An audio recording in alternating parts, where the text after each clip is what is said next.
तो हेलो दोस्तों, कैसे आप लोग? उम्मीद करते हैं अच्छे होंगे, बहुत अच्छे होंगे। मैं आलोक और आज मैं आपको बताने आया हूं जो सेकंड चैप्टर का सेकंड पार्ट है, जिसका नाम है micro organism our friends and four.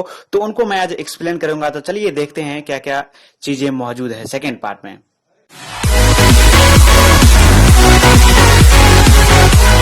Micro organism मतलब माइक्रो ऑर्गेनिज्म का जो ग्रोथ होता है वो कैसे होता है। तो माइक्रो ऑर्गेनिज्म का जो ग्रोथ है उसको हम देखेंगे। आज जो पहला टॉपिक है वो यही है, ग्रोथ ऑफ माइक्रो ऑर्गेनिज्म। तो हमने पिछले क्लास में जो भी पढ़ा था वो आपको याद ही होगा। तो ग्रोथ ऑफ माइक्रो ऑर्गेनिज्म में सबसे पहले हम देखते हैं कि उनको ज़रूरी क्या क्या चीज़ें होती है, क्या क्या चीज़ें उनको चाहिए जिनसे वो आसानी से ज़िंदा रह पाए। क्योंकि हमने इससे पहले पढ़ा है कि माइक्रो ऑर्गेनिज्म जो है वो सरवाइव कर सकता है in all types of environment, कहीं भी रह सकती है, एवरीवेयर। माइक्रो ऑर्गेनिज्म कहीं भी जिंदा रह सकता है, चाहे वो एक्सट्रीम कोल्ड रीजन हो या फिर एक्सट्रीम हॉट रीजन हो, या फिर वहाँ वॉल्केनो हो रही हो, या फिर वहाँ -0 में सेल्सियस चला गया हो, माइनस में सेल्सियस चला गया हो, तो भी जो माइक्रो ऑर्गेनिज्म है वहाँ जिंदा रह सकती है। चाहे वो डेजर्ट एरिया हो, चाहे वो स्प्रिंग हो या फिर मार्शी लैंड हो, तो कहीं भी माइक्रो ऑर्गेनिज्म जिंदा रह सकते हैं। फिर भी यहाँ पे कुछ कंडीशन है जहाँ पे माइक्रो ऑर्गेनिज्म जो है आसानी से जिंदा रह सकती है, उनको वहाँ पे कोई प्रॉब्लम नहीं होगी। तो चलिए देखते हैं ऐसा कौन कौन सा कंडीशन है उनके लिए। तो चलिए अभी जो हम आपको बताते हैं कि कौन कौन सा कंडीशन उनके लिए फेवरेबल है। अब इसको शुरू करने से पहले यहाँ पर दो टर्म है। पहला टर्म है एरोबिक और दूसरा टर्म है एनएरोबिक। ये जो एरोबिक है या ये जो एनएरोबिक है, ये दोनों क्या है? तो ये दोनों है रेस्पिरेशन के पार्ट। रेस्पिरेशन क्या होता है? तो रेस्पिरेशन एक ऐसा प्रोसेस है जिस प्रोसेस में आप ऑक्सीजन लेते हैं और उस ऑक्सीजन के हेल्प से हमारा जो फूड है वो सेल में एनर्जी प्रोड्यूस करता है। कौन सा प्रोसेस रेस्पिरेशन है? तो एक ऐसा प्रोसेस जिसमें हम ऑक्सीजन लेते हैं और वो ऑक्सीजन फूड को डाइजेस्ट करके उससे ऑक्सीजन ले करके सेल में प्रोवाइड करती है या सेल में एनर्जी फॉर्म करती है। तो उस प्रोसेस को कहते हैं रेस्पिरेशन। तो अब रेस्पिरेशन क्या है? दो तरीके का होता है। पहला है एरोबिक रेस्पिरेशन और दूसरा है एनएरोबिक रेस्पिरेशन। तो जैसे कि मैंने आपको कहा कि ऑक्सीजन जरूरी होता है, तो जिस रेस्पिरेशन में ऑक्सीजन की मात्रा और ऑक्सीजन जरूरी होती है वो उस रेस्पिरेशन को कहते हैं एरोबिक रेस्पिरेशन। और जिस रेस्पिरेशन में ऑक्सीजन नहीं चाहिए, ऑक्सीजन एब्सेंट होता है, उसको कहते हैं एनएरोबिक रेस्पिरेशन। तो एरोबिक और एनएरोबिक आपको समझ में आ गया होगा। तो जो बहुत सारे बैक्टीरिया हैं, बहुत सारे जो ऐसे माइक्रो ऑर्गेनिज्म हैं जो कि एनएरोबिक रेस्पिरेशन करते हैं और बहुत सारे हैं जो कि एरोबिक रेस्पिरेशन करते हैं। तो जो एरोबिक रेस्पिरेशन करते हैं उसमें आता है स्ट्रेप्टोकोकस या फिर स्ट्रेप्टोकोकस या फिर स्टेप्टोफाइलोकोकस। तो इस तरीके से ये दो जो हैं, और भी बहुत सारे हैं माइक्रो ऑर्गेनिज्म जिनको ऑक्सीजन चाहिए होता है अपने रेस्पिरेशन प्रोसेस के लिए। अब कुछ यहाँ पे ऑर्गेनिज्म हैं जिनको कि ऑक्सीजन नहीं चाहिए होता है, जैसे कि ईस्ट हो गया, इनको जो चाहिए ऑक्सीजन वो नहीं चाहिए होता है रेस्पिरेशन के लिए। बिना ऑक्सीजन का ये अपना रेस्पिरेशन प्रोसेस पूरा करती है। ईस्ट आप समझते हैं, ईस्ट माइक्रो ऑर्गेनिज्म है। और माइक्रो ऑर्गेनिज्म के कौन से पार्ट है? तो फंगी के पार्ट है ईस्ट। सॉरी, वो थोड़ा कॉल आ गया था। पर सेकंड जो हमारा है वो देखते हैं। सेकंड जो पॉइंट है वो है वाटर। अब जो वाटर है, वाटर भी बहुत ज़्यादा इसेंशियल होता है, क्योंकि बिना मॉइस्चर का किसी भी लिविंग ऑर्गेनिज्म का जिंदा रहना बहुत ही मुश्किल है, क्योंकि वाटर जो है वो मॉइस्चर के रूप में प्रेजेंट रहता है। तो वाटर भी बहुत ज़रूरी होता है किसके लिए? तो माइक्रो ऑर्गेनिज्म के प्रॉपर ग्रोथ के लिए। उनको जो ईजी तरीका चाहिए जीने के लिए, उसमें वाटर भी ज़रूरी होता है।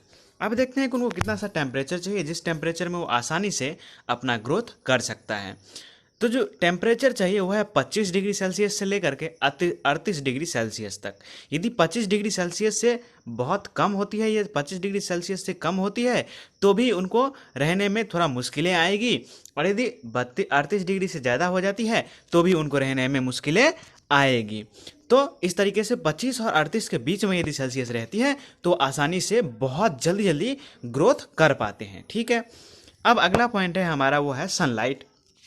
अब सनलाइट जो है वो बिल्कुल भी ज़रूरी नहीं होता है माइक्रो ऑर्गेनिज्म के लिए, क्योंकि मोस्ट ऑफ द जो माइक्रो ऑर्गेनिज्म होती है वो हमेशा डार्क प्लेस में रहना पसंद करती है, क्योंकि डायरेक्ट सनलाइट जो है उन्हें मार देती है, डायरेक्ट सनलाइट जो है उन्हें किल कर देती है, इसीलिए वो हमेशा डार्क प्लेस में रहना पसंद करते हैं। तो सनलाइट ना के ही बराबर चाहिए होती है।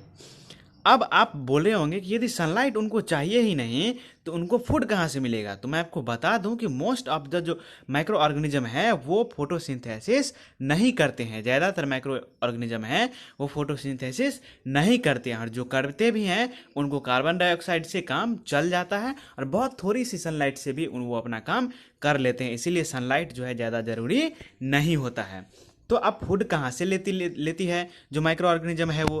तो फूड जो है वो डिपेंड करता है कि वो कौन से टाइप के माइक्रो ऑर्गेनिज्म हैं। यदि वो सैप्रोफाइटिक हैं तब तो सैप्रोफाइटिक आप जानते हैं जो कि डेड एंड डिकेइंग, सड़ा हुआ या मरा हुआ जगह पे, सड़ा हुआ या मरा हुआ सब्सटेंस पे जो उगती है वो होती है सैप्रोफाइटिक। तो वो तो उन्हीं से न्यूट्रिशन अपना प्राप्त कर लेती है। पैरासाइटिक की जहाँ तक बात है तो पैरासाइटिक आप जानते हैं कि एक प्लांट जब दूसरे प्लांट के ऊपर किसी भी भोजन के लिए डिपेंड होता है तो उसी को कहते हैं पैरासाइटिक। तो पैरासाइटिक प्लांट भी दूसरे प्लांट से अपना न्यूट्रिशन प्राप्त करती है। जहाँ तक फोटोसिंथेसिस की बात है तो आप जानते हैं ग्रीन प्लांट जो है फोटोसिंथेसिस करके अपना फूड प्राप्त कर लेती है। तो अब माइक्रो ऑर्गेनिज्म के बारे में हमने सब कुछ जान लिया कि माइक्रो ऑर्गेनिज्म होता क्या है, माइक्रो ऑर्गेनिज्म को हम देख कैसे पाते हैं, माइक्रो ऑर्गेनिज्म को कौन से कंडीशन चाहिए जहाँ पे वो आसानी से जिंदा रह सकते हैं। तो अब हमारा आता है मेन चैप्टर की जो मेन मोटिव है वो आती है यहाँ पे यूजफुल माइक्रो ऑर्गेनिज्म। जो हमने चैप्टर में देखा था जो शुरुआत में था कि micro organism our friend and foe, तो अब आई है फ्रेंड की बारी। अब हम देखते हैं कि माइक्रो ऑर्गेनिज्म हमारा फ्रेंड कैसे है, मतलब यूजफुल हमारे लिए कैसे है। तो यहाँ पर देखिए बहुत सारे यूजेज हैं माइक्रो ऑर्गेनिज्म के जो कि यूजफुल हैं, जो कि हमारे लिए बहुत अच्छा है। तो देखिए कौन कौन सी गुड यूजेज है माइक्रो ऑर्गेनिज्म की, यूजफुल माइक्रो ऑर्गेनिज्म की। तो यहाँ पर सबसे पहला आती है कमर्शियल पर्पस, दूसरा आती है मेडिकल पर्पस, तीसरा आती है एग्रीकल्चरल पर्पस, और चौथा आती है इन्वायरमेंटल पर्पस। तो अब चारों पर्पस को हम एक एक करके जानते हैं कि चारों पर्पस में क्या क्या बातें हैं और ये चारों पर्पस किस तरीके से हमारे लिए मददगार हैं। तो सबसे पहले कमर्शियल पर्पस को पढ़ते हैं। तो कमर्शियल पर्पस में जो सबसे पहला पॉइंट है वो है मेकिंग ब्रेड। जो ब्रेड है, जो ब्रेड हम खाते हैं, उस ब्रेड को बनाने के लिए जरूरत होती है क्या, माइक्रो ऑर्गेनिज्म। अब कौन सी माइक्रो ऑर्गेनिज्म और किस टाइप के माइक्रो ऑर्गेनिज्म वो हम देखते हैं।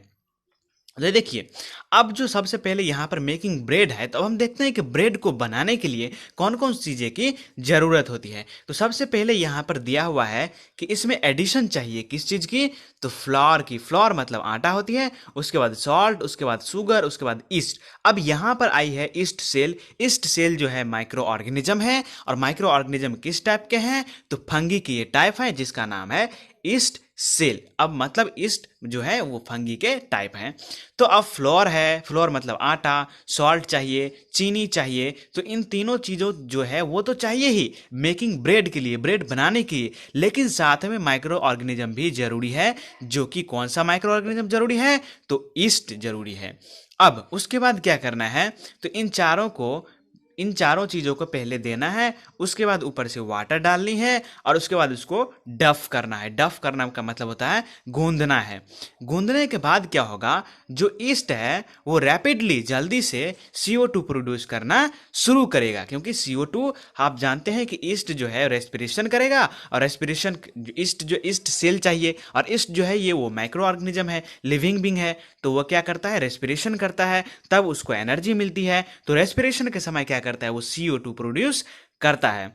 तो अब जब रेस्पिरेशन के समय वो जल्दी जल्दी CO2 प्रोड्यूस करने लगता है, तो क्या होता है, डफ जो किए होते हैं हम, जो आटा को गूंदे होते हैं हम, वो क्या होता है, वॉल्यूम उसका इंक्रीज होने लगता है। मतलब आप मान लीजिए इतना, ये आपका किसी, मान लीजिए ये आपका कोई भी पैन है और इसमें इतना सारा आपके पास डफ है। डफ मतलब वो जो डफ किए हैं, आप आटा को गूंदे हैं, इतना सारा आटा है, इसमें आपने ईस्ट सेल भी मिलाया है, शुगर भी मिलाया है, सॉल्ट भी मिलाया है, और फ्लोर भी मिलाया है। तो इनको गूंदने के बाद क्या होगा, थोड़ी देर बाद क्या होगा, इनकी वॉल्यूम जो है धीरे धीरे इंक्रीज करना शुरू होगी। क्यों, क्योंकि इसमें जो वो ईस्ट है वो अपना रेस्पिरेशन शुरू करता है, और रेस्पिरेशन की वजह से जो है वो बढ़ने लगता है आटा का शेप। तो उसके बाद क्या होता है, जब हम ब्रेड को बनाते हैं, बेक्ड करते हैं, उस समय क्या होता है, जो कार्बन डाइऑक्साइड अंदर में रहती है वो रिलीज होने लगती है, बाहर आने लगती है और धीरे धीरे क्या करती है, पोर्स बना देती है। इसीलिए जो हम ब्रेड खाते हैं उसमें क्या होता है, पोर्स बना हुआ होता है। ठीक है, अब देखते हैं कि अब ये तो हम समझ गए कि मेकिंग ब्रेड कैसे होता है। अब देखते हैं कि मेकिंग कर्ड एंड चीज में। तो देखिए, इतना आपको समझने के लिए हर लाइन बाय लाइन पढ़ने की जरूरत नहीं है, मैं आपको सीधा सीधा बता देता हूं कि मेकिंग कर्ड एंड चीज में क्या होता है।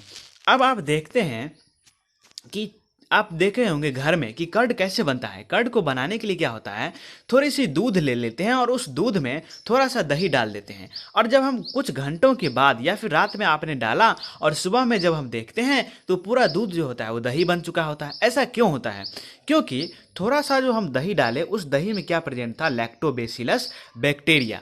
अब लैक्टोबैसिलस बैक्टीरिया क्या क्या रात भर में मल्टीप्लाई हुआ, कहाँ पे, मिल्क में, और मल्टीप्लाई होने के बाद क्या किया, सारे मिल्क को जो है वो कर्ड में कन्वर्ट कर दिया। तो बैक्टीरिया के फंक्शन से, बैक्टीरिया के एक्शन से जो मिल्क थी वो क्या बन गई, कर्ड, दही। ठीक है, इस वो बैक्टीरिया का नाम क्या था, तो लैक्टोबैसिलस बैक्टीरिया, ये लैक्टोबेसी भी इसको हम कहते हैं। उसके बाद देखते हैं कि मेकिंग अल्कोहलिक बेवरेज क्या होती है, मतलब अल्कोहल बनाने के लिए कैसे ज़रूरत होता है। तो अल्कोहल बनाने के लिए ज़रूरत होता है माइक्रो ऑर्गेनिज्म, और माइक्रो ऑर्गेनिज्म क्या करती है, तो शुगर को क्या किस में चेंज करती है, एसिड में या फिर अल्कोहल में। अब यहाँ पर एक टर्म है, आप एक टर्म को देखिए जो है फर्मेंटेशन। ये फर्मेंटेशन क्या होता है, फर्मेंटेशन एक ऐसा प्रोसेस है जिस प्रोसेस में शुगर को जो माइक्रो ऑर्गेनिज्म है वो अल्कोहल में या फिर एसिड में चेंज कर देती है। The process of conversion of sugar into an acid और एन अल्कोहल। एसिड में या अल्कोहल में जब शुगर को चेंज कर देता है माइक्रो ऑर्गेनिज्म, तो उसी प्रोसेस को हम कहते हैं फर्मेंटेशन। अब यहाँ पर क्या है, ईस्ट जो है, फिर यहाँ पर ईस्ट की बात की है, जो ईस्ट जो है बहुत सारे कमर्शियल प्रोडक्शन में काम आती है, जैसे कि अल्कोहल बनाने में, जैसे कि वाइन बनाने में। ईस्ट जो है वो ग्रेन्स के साथ भी ऐड किया जाता है, जैसे कि बार्ले बनाने में, जैसे कि राइस में, और बहुत सारी चीज़ें ऐसी होती हैं जिसमें बियर या वाइन जो बनती है उसमें भी ईस्ट का प्रयोग, ईस्ट का यूज होता है, या फिर विनेगर में भी होता है, या पिकल्स में भी होता है, टूथपेस्ट में भी होता है ईस्ट का यूज। अब देखते हैं आगे क्या है। अब है यहाँ पे मेडिकल यूजेज। अब मेडिकल में देखते हैं कि मेडिकल में किस तरीके से यूज होता है माइक्रो ऑर्गेनिज्म का। तो मेडिकल यूजेज में आप जानते हैं कि बहुत सारा ऐसी दवा होती है, बहुत सारी ऐसी वैक्सीन्स होती हैं जिसको बनाने के लिए क्या होती है, माइक्रो ऑर्गेनिज्म की ज़रूरत पड़ती है। तो अब हम यहाँ पे देखते हैं कि मेकिंग एंटीबायोटिक में किस तरीके से मदद करती है माइक्रो ऑर्गेनिज्म। तो अब एंटीबायोटिक होता क्या है, तो एक ऐसा मतलब आप ऐसे समझिए, एक ऐसा मेडिसिन जो कि माइक्रोब्स को मारने के लिए यूज किया जाए, एक ऐसा मेडिसिन जिसको यूज करने से माइक्रो ऑर्गेनिज्म जो है मर जाए, माइक्रो ऑर्गेनिज्म की डेथ हो जाए, तो उसी को कहते हैं हम एंटीबायोटिक। जैसे the medicine that destroy disease causing microbes are known as antibiotic. यहाँ पे आप सीधा सीधा सिंपल शब्दों में लिखा है, जो मेडिसिन डिजीज कॉजिंग माइक्रोब्स को मार देता है उसी को कहते हैं एंटीबायोटिक। लेकिन मैं यहाँ पर एक चीज़ आपको बुक से थोड़ा अलग करना चाहूँगा, जो यहाँ पे ये लिखा है डिजीज कॉजिंग माइक्रोब्स, ये एंटीबायोटिक ना कि सिर्फ डिजीज कॉजिंग माइक्रोब्स को मारती है, ये हमारे शरीर में जो यूजफुल माइक्रो ऑर्गेनिज्म होती है उनको भी मार देता है। आपने महसूस किया होगा जब आपको बुखार लगती है तो यदि आप हेमोपैथ खाइए या फिर आयुर्वेद खाइए तो बहुत ज़्यादा कमजोरी आपको प्राप्त नहीं होगी, बहुत ज़्यादा कमजोरी आपको महसूस नहीं होगी। लेकिन यदि आप इधर वाला एंटीबायोटिक खाएंगे, जो अंग्रेजी दवा होती है, एलोपैथी होती है, वो खाएंगे तो आपके शरीर में कमजोरी ज़्यादा आपको महसूस होगी, क्योंकि जो एंटीबायोटिक होती है वो यूजफुल माइक्रो ऑर्गेनिज्म को भी मार देती है, किल कर देती है। लेकिन आप यहाँ पे एंटीबायोटिक की जो डेफिनेशन बोलेंगे उसको इस तरीके से बोल सकते हैं, the medicine that destroy disease causing microbes are known as antibiotic. यहाँ पर मेनली जो डिजीज कॉजिंग माइक्रोब्स इसीलिए हम बोलते हैं डेफिनेशन में, क्योंकि जो हमारा मेन पर्पस होता है एंटीबायोटिक खाने का वो होता है डिजीज कॉजिंग माइक्रोब्स को मारने का, ना कि यूजफुल माइक्रो ऑर्गेनिज्म को मारने के लिए। ठीक है, अब यहाँ पर कुछ मेडिसिन है जो कि बनी होती है बैक्टीरिया से, मतलब बैक्टीरिया से या फिर बहुत सारे माइक्रो ऑर्गेनिज्म से। तो देखते हैं कौन कौन से यहाँ पे कुछ एग्जाम्पल दिया हुआ है। जैसे कि पेनिसिलिन। पेनिसिलिन एक एंटीबायोटिक है जो कि बना होता है पेनिसिलियम बैक्टीरिया से। उसके बाद है स्ट्रेप्टोमाइसिन या टेट्रासाइक्लिन। स्ट्रेप्टोमाइसिन जो है वो स्ट्रेप्टोमाइस एक बैक्टीरिया है उससे बनी होती है। तो इस तरीके से बहुत सारे माइक्रो ऑर्गेनिज्म जो है वो एंटीबायोटिक बनाने के लिए भी यूज किया जाता है। अब देखते हैं मेकिंग वैक्सीन। अब वैक्सीन बनाने के लिए कैसे यूज होता है, तो सबसे पहले समझते हैं कि वैक्सीन जो होता है वो क्या होता है।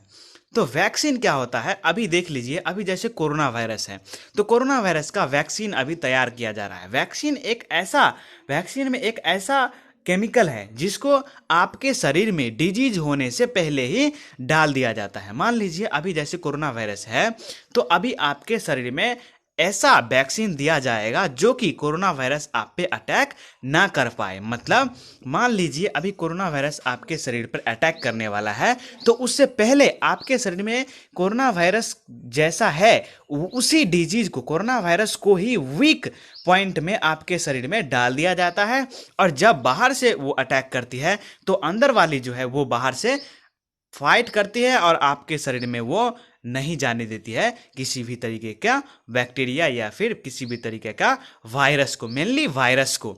अब यहाँ पे एक टर्म है जिसका नाम है एंटीबॉडीज।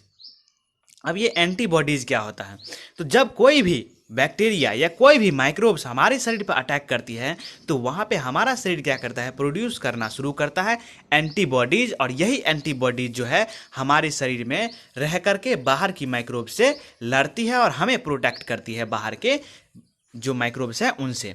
अब क्या होता है, जब एंटीबॉडीज, अब आप सोच रहे होंगे कि जब हमारा शरीर इतना सक्षम है, बाहर के बैक्टीरिया से लड़ती है, बाहर के माइक्रोब्स से लड़ती है, तो हम बीमार कैसे पड़ते हैं।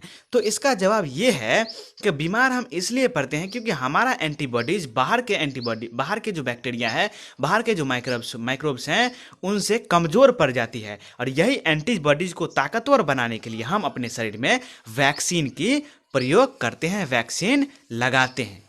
तो आपको ये समझ में आ गया होगा कि वैक्सीन क्या होता है। तो वैक्सीन में भी माइक्रोब्स का यूज किया जाता है।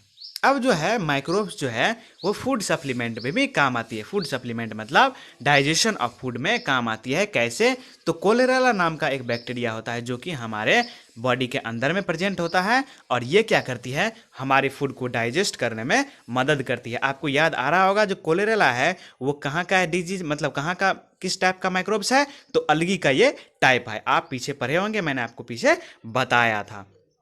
तो अब यहाँ पर आगे है, अगला जो यूजेज है वो है एग्रीकल्चरल यूजेज। अब हम देखते हैं कि एग्रीकल्चर में किस तरीके से मदद करती है माइक्रोब्स। तो एग्रीकल्चर में क्या होता है, मेनली एग्रीकल्चर में मदद करती है बैक्टीरिया, जो हमारा माइक्रोब्स का पार्ट है बैक्टीरिया, वो मेनली मदद करती है हमें किसमें, तो एग्रीकल्चर में। कैसे, तो जब आपको पता है कि किसी भी प्लांट को उगने के लिए नाइट्रोजन जो है वो बहुत ही ज़्यादा इसेंशियल होता है, और नाइट्रोजन जो है वो गैस है, और जब गैस है तो कहाँ प्रेजेंट होगा, एटमॉस्फेयर में, एयर में प्रेजेंट होगा।